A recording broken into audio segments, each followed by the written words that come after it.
ఇక డీటెయిల్స్ చూస్తే కర్నూలు జిల్లా గోనెగండ్ల మండల పరిధిలో దారుణం ఘటన చోటు చేసుకుంది. గాజుల దిన్నె ప్రాజెక్టు సమీపంలోని ఎల్ఎల్సి కాలువ వద్ద అరవింద్ అనే యువకుడిపై గుర్తు తెలియని వ్యక్తులు కత్తితో దాడి చేశారు. యువకుడు కేకలు వేయడంతో పొలాల్లో ఉన్న వ్యక్తులు అక్కడికి రావడంతో ఆ వ్యక్తులు పరారయ్యారు. దాడి ఘటనలో యువకుడు తీవ్రంగా గాయపడ్డాడు. స్థానికులు అరవింద్ను ఆసుపత్రికి తరలించారు. స్థానికుల సమాచారం ప్రకారం ప్రేమ వ్యవహారమే దాడికి కారణమని తెలుస్తోంది. పోలీసులు ఘటనపై కేసు నమోదు చేసుకుని దర్యాప్తు చేపట్టారు.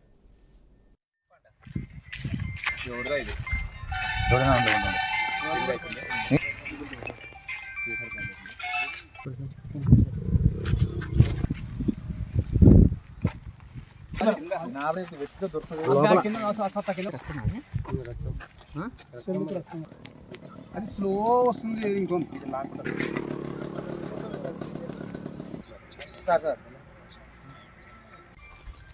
చెన్నప్పంట ఎవరిదా ఇది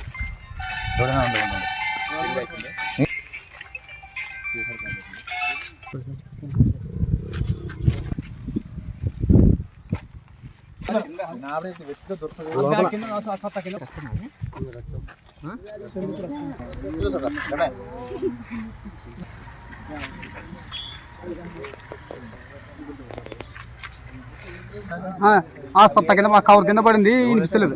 ఆడిపోయి కూర్చొని దాన్ని తిరిగినాక సౌండ్ బయటకు వస్తుంది.